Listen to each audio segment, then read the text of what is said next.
Bonjour, bienvenue dans notre émission Je médite de Maranatha Télévision. Nous sommes heureux encore de vous accueillir pour partager la parole de Dieu qui est très important. Je vous salue dans le précieux nom de notre Seigneur Jésus-Christ. Vous avez les salutations également de l'homme de Dieu, l'évêque Jean-Claude Mosengo. Si vous nous le permettez, comme nous avons pris maintenant l'habitude de le faire, nous allons prendre un temps de prière, nous allons lire la parole, nous allons partager quelques éléments d'après l'observation que nous allons faire de cette parole. Donc, si vous le voulez bien, nous allons prier le Seigneur. Éternel, notre Père et notre Dieu, tu es l'alpha et l'oméga, nous dit la parole. Toutes choses ont été créées par la parole, car elle était au commencement de toutes choses, et toutes choses subsistent par elle. Seigneur, ce jour encore, nous voulons méditer autour de ta parole. Permets que nous puissions comprendre les vérités cachées et profondes de cette parole, qu'elle vienne illuminer notre âme, qu'elle nous apporte la joie, la force, l'énergie dont nous avons besoin pour marcher fidèlement dans tes principes et dans tes voies. Car, comme il est écrit dans le psaume 119, je serre ta parole dans mon cœur afin de ne pas pécher contre toi. Seigneur, merci pour ce temps que tu nous accordes de pouvoir plonger nos regards dans ta parole. Fais-nous du bien par ton Esprit Saint.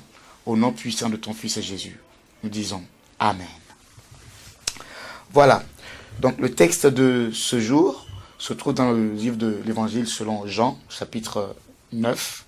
Nous allons lire du premier verset jusqu'au verset 34. C'est la synthèse de toute la méditation de la semaine.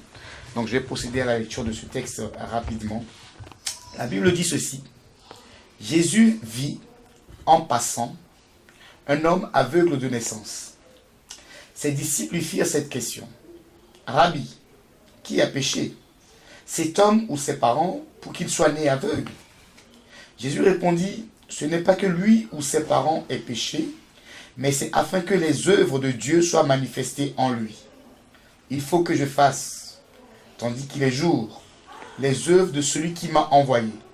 La nuit vient où personne ne peut travailler. Pendant que je suis dans le monde, je suis la lumière du monde. Verset 6. Après avoir dit cela, il cracha à terre et fit de la boue avec sa salive. Puis il appliqua cette boue sur les yeux de l'aveugle et lui dit, va et lave-toi au réservoir de Siloé, nom qui signifie envoyé. Il alla, se lava et s'en retourna voyant clair. Ses voisins et ceux qui auparavant l'avaient connu comme un mendiant disaient, n'est-ce pas là celui qui se tenait assis et qui mendiait? Les uns disaient, c'est lui. D'autres disaient, non, mais il lui ressemble. Et lui-même disait, c'est moi. Ils lui dirent donc, comment tes yeux ont-ils été ouverts? Il répondit, l'homme qu'on appelle Jésus a fait de la boue, a oint mes yeux et m'a dit, va au réservoir de Siloé et lave-toi. Je suis allé, je me suis lavé et j'ai recouvré la vue. Ils lui dirent, où est cet homme? Il répondit, je ne sais. Ils menèrent vers les pharisiens celui qui avait été aveugle. Or, c'était un jour de sabbat que Jésus avait fait de la boue et lui avait ouvert les yeux. De nouveau, les pharisiens lui demandèrent comment il avait recouvré la vue. Il leur dit, il a appliqué de la boue sur mes yeux. Je me suis lavé et je vois. Sur quoi quelques-uns des pharisiens dirent, cet homme ne vient pas de Dieu, car il n'observe pas le sabbat. D'autres dirent, comment un homme pécheur peut-il faire de tels miracles? Et il eut division parmi eux. Ils dirent encore à l'aveugle, toi, que dis-tu de lui, sur ce qu'il t'a ouvert les yeux? Il répondit, c'est un prophète. Les Juifs ne crurent point qu'il eût été aveugle et qu'il eût recouvré la vue jusqu'à ce qu'ils eussent fait venir ses parents. Et ils les interrogèrent disant, est-ce là votre fils que vous dites être né aveugle? Comment donc voit-il maintenant? Ses parents répondirent, nous savons que c'est notre fils et qu'il est né aveugle. Mais comment il voit maintenant ou qui lui a ouvert les yeux? C'est ce que nous ne savons. Interrogez-le lui-même, il a de l'âge. Il parlera de ce qui le concerne. Ses parents dirent cela parce qu'ils craignaient les Juifs, car les Juifs étaient déjà convenus que si quelqu'un reconnaissait Jésus pour le Christ, il serait exclu de la synagogue. C'est pourquoi ses parents dirent, il a de l'âge, interrogez-le lui-même. Les pharisiens appelèrent une seconde fois l'homme qui avait été aveugle et lui dirent, donne gloire à Dieu. Nous savons que cet homme est un pécheur. Il répondit, s'il est un pécheur, je ne sais. Et c'est une chose, je sais une chose, pardon, c'est que j'étais aveugle et que maintenant je vois. Il lui dit, que t'a-t-il fait? Comment t'a-t-il ouvert les yeux? Il leur répondit, je vous l'ai déjà dit et vous n'avez pas écouté. Pourquoi voulez-vous l'entendre encore? Voulez-vous aussi devenir ses disciples? Ils l'injurièrent et dirent, c'est toi qui es son disciple. Nous sommes disciples de Moïse. Nous savons que Dieu a parlé à Moïse, mais celui-ci, nous ne savons d'où il est. Cet homme leur répondit, il est étonnant que vous ne sachiez d'où il est, et cependant il m'a ouvert les yeux. Nous savons que Dieu n'exauce point les pécheurs. Mais si quelqu'un l'honore et fait sa volonté, c'est celui-là qu'il exauce. Jamais on n'a entendu dire que quelqu'un ait ouvert les yeux d'un aveugle. Si cet homme ne venait pas de Dieu, il ne pourrait rien faire. Ils lui répondirent, tu es né tout entier dans le péché et tu nous enseignes. Et ils le chassèrent. Parole du Seigneur. Amen. Voilà, c'est notre texte qui nous est proposé cette semaine dans le Nouveau Testament. C'est un texte très riche, très profond, dans lequel nous allons tirer quelques éléments rapidement que nous allons partager. Jésus, dans Jean chapitre 8, a accompli beaucoup de choses, notamment l'histoire de cette femme pécheresse qui était sur le point d'être lapidée, que Jésus a sauvée. Et le chapitre 9, c'est l'histoire de l'aveugle de naissance que nous connaissons. Et ce verset, le premier verset de ce chapitre dit ceci, Jésus vit en passant un homme aveugle, de naissance, précise la parole.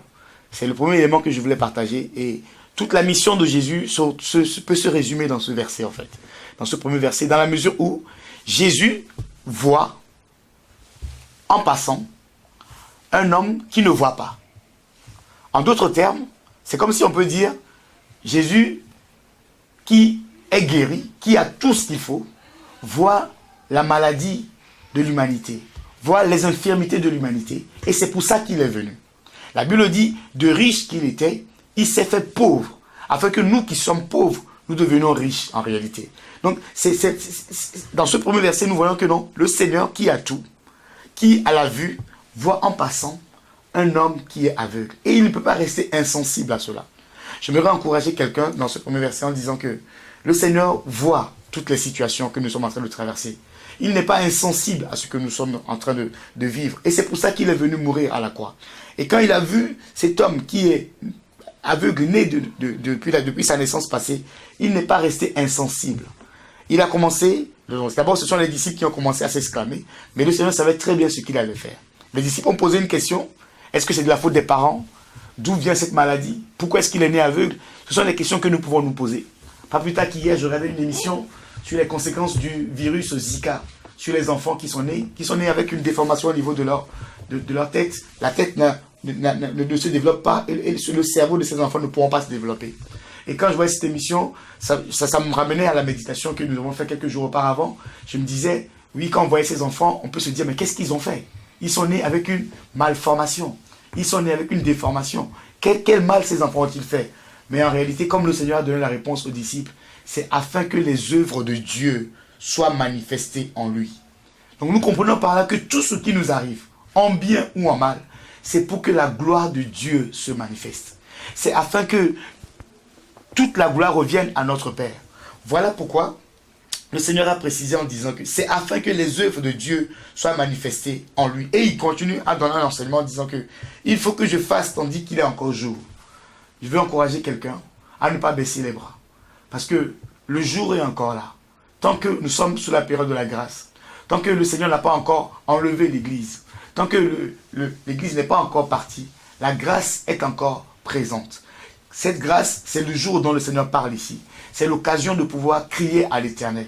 C'est l'occasion de pouvoir crier à Jésus. C'est l'occasion de pouvoir revenir à Jésus afin qu'il puisse manifester les œuvres de Dieu au travers de nos infirmités, au travers de nos maladies, au travers de nos difficultés. Ce n'est plus l'occasion de se morfondre dans son coin en disant Dieu m'a abandonné, Dieu m'a oublié. Dieu n'oublie jamais personne, Dieu n'abandonne jamais personne, mais c'est nous qui nous détournons de Dieu. Dans les situations difficiles, c'est ce que Jésus a dit ici. Ce n'est pas de la faute des parents, ce n'est pas de la faute de qui que ce soit. Même si nous avons fait les mauvais choix, même dans nos mauvais choix, Dieu veut se donner, Dieu veut donner gloire à son nom, même dans les mauvais choix que nous pouvons faire. Voilà pourquoi je veux encourager quelqu'un, dans ces premiers versets de ce texte, en partant de ce premier élément, de ne pas se décourager, quel que soit ce qui peut arriver, d'être attaché à la parole de l'Éternel et de s'accrocher à Dieu. En disant cela, après avoir donné l'enseignement concernant l'importance de donner gloire à Dieu, quel que soit ce qui nous arrive, la Bible dit au verset 6, après avoir dit cela, il cracha à terre. Ça, c'est le dernier élément, l'avant-dernier élément que je voulais partager avant de partager un dernier verset. Le Seigneur a craché par terre. Et il a fait de la boue pour appliquer sur les yeux de ce monsieur qui a été aveugle depuis la naissance. Ce que je comprends dans ce texte et je voulais partager, c'est que le Seigneur a voulu retourner dans la Genèse. A voulu dire, en fait, comme il avait dit dans quelques passages auparavant, il n'en était pas ainsi à la création. Quand Dieu avait créé Adam, Dieu n'a pas créé Adam aveugle. En appliquant de la boue, avec de la poussière, en faisant crachat par terre, le Seigneur rappelait un peu à cette maladie-là, rappelait en fait au monde des ténèbres qui veulent nous maintenir dans la bassesse que non, Dieu ne nous a pas créés pour les ténèbres. Dieu n'a pas créé cet homme-là pour qu'il soit aveugle. Initialement, quand Dieu l'avait créé, Dieu l'a créé en bonne santé. Dieu nous a créés en bonne santé et Dieu nous veut en bonne santé. Dieu nous veut dans la joie. Dieu n'a pas créé quelqu'un célibataire. Dieu n'a pas créé quelqu'un chômeur. Non. Ce que Dieu veut, c'est que nous puissions nous marier. Ce que Dieu veut, c'est que nous puissions avoir du travail. Alors, voilà pourquoi il a dit dans Jérémie 11, verset 29, il dit, car je connais les projets que j'ai formés pour vous. Ce sont des projets de bonheur. Dieu n'a jamais conçu un projet de malheur pour qui que ce soit. Et il a démontré en faisant de la boue. En faisant de la boue, en fait, il était en train de rappeler ce que le Père avait fait dans Genèse en créant Adam. Donc à la création, il a dit, il n'en était pas ainsi. C'est la même réponse en fait, qu'il a donnée aux disciples. Quand les disciples sont venus s'interroger en disant, quand un homme, une femme aurait eu 7 maris dans sa vie, et quand cette femme mourrait, quel mari, quand il se ressusciterait, quel mari aura-t-elle comme mari? Jésus a dit non, Dieu a fait une seule femme pour un seul homme. Il a rappelé que non, c'est à cause de votre incrédulité, à cause de la dureté de vos cœurs, que Moïse vous a permis de pouvoir répudier, écrire une lettre de répudiation à votre femme. Mais initialement, à la création, il n'en était pas ainsi. C'est exactement ce qui se passe dans ce texte. Initialement, Dieu n'a créé personne infirme. Dieu n'a créé personne boiteux. Dieu n'a créé personne pour la souffrance. Dieu nous a créés pour que nous puissions manifester ses œuvres. Voilà pourquoi encore, j'en appelle à quelqu'un qui est en train de traverser une situation difficile, de tourner ses regards vers le Seigneur et de crier à Dieu pour que le Seigneur puisse manifester ses œuvres dans les difficultés que ces personnes puissent traverser. Après avoir accompli cela, l'homme était guéri. Après s'ensuit une série de combats entre les Juifs, les pharisiens et le miracle que le Seigneur a accompli dans la vie de cet homme-là. Les gens voulaient dire que non, de donner gloire à quelqu'un d'autre. Mais la Bible dit que Dieu ne partage sa gloire avec personne. Ce que Dieu a fait dans la vie de cet homme ne pouvait pas le nier. Il a continué à le proclamer. Même les pharisiens commençaient à se poser des questions. Il a commencé même à leur prêcher. Les pharisiens commençaient à s'énerver. Et il est allé sortir ce verset important, le dernier verset que je voulais partager, le verset 31, en disant, nous savons que Dieu n'exauce point les pécheurs, mais celui qui l'honore et qui fait sa volonté, c'est celui-là qu'il exauce. Si nous voulons que Dieu puisse entendre nos prières, si nous voulons que les œuvres de Dieu puissent se manifester dans notre vie au quotidien, nous devons nous débarrasser du péché. Parce que Dieu n'exauce pas les pécheurs. Mais celui qui l'honore, celui qui le sert, celui qui l'adore, celui qui est constamment en sa présence, c'est celui-là que Dieu exauce. Donc la décision que je veux encourager quelqu'un à prendre, que moi je vais prendre par rapport à ce texte, c'est que le Seigneur nous apprenne, que le Seigneur m'apprenne à chercher la manifestation de ses œuvres dans mes infirmités, dans mes difficultés, dans mes incompréhensions, à m'apprendre à m'éloigner du péché, afin de permettre à Dieu de pouvoir accomplir pleinement sa volonté dans ma vie. C'est ma décision par rapport à cette méditation, c'est que laisser toute la place au Seigneur.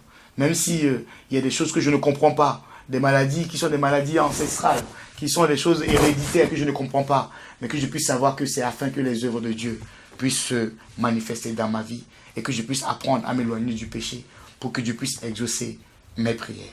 Donc si vous le voulez bien, nous allons prendre un temps de prière par rapport à ce temps de méditation. Notre Père et notre Dieu, nous savons, Seigneur mon Dieu, que tu n'as créé personne malade. Tu n'as créé personne infirme. Tu n'as créé personne pour la bassesse, pour les malédictions. Comme ton serviteur Jérémie l'a dit dans son livre, en disant que tu connais les projets que tu as formés sur nous. Des projets de bonheur et non de malheur, afin de nous donner un avenir et de l'espérance. Seigneur, apprends-nous, au travers de ta parole, à chercher la manifestation de tes œuvres dans nos difficultés, dans nos incompréhensions, dans nos manquements, dans nos égarements. Apprends-nous à toujours nous tourner vers toi, afin de te donner toute la gloire, afin de témoigner ton nom. Seigneur, aide quelqu'un qui est dans une période difficile, qui se pose beaucoup de questions, qui est en train de douter de tes œuvres dans sa vie, au travers de cette méditation. Permets à quelqu'un de prendre courage, de ne pas abandonner, de continuer à croire que s'il est en train de traverser cette difficulté de stérilité, de chômage, de célibat qui s'endurcit de jour en jour, d'année en année, qu'il continue à croire que c'est pour la manifestation de tes œuvres, afin de te glorifier. Seigneur, apprends-nous à nous éloigner du péché. Comme Jésus-Christ l'a dit lorsque nous prions, nous puissions dire, ne nous soumets pas à la tentation, mais délivre-nous du mal, Seigneur. Ne nous soumets pas à la tentation, mais éloigne-nous du péché, afin que lorsque nous élèverons nos voix vers toi, tu puisses exaucer nos prières. Seigneur, reçois tout l'honneur, reçois toute la gloire. Merci pour ta fidélité, pour ta bonté. Merci pour la richesse de ta parole. Au nom puissant de ton Fils Jésus, te disons Amen. Voilà, que le Seigneur vous bénisse. Nous vous saluons, nous vous donnons rendez-vous prochainement pour partager encore la parole de Dieu. N'hésitez pas à nous suivre sur notre chaîne Maranatha Télévision. Abonnez-vous, partagez les vidéos sur les réseaux sociaux.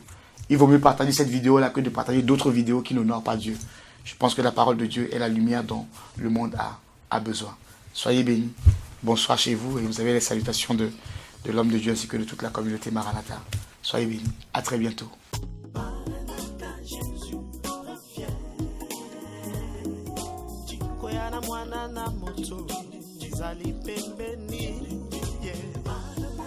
Jésus.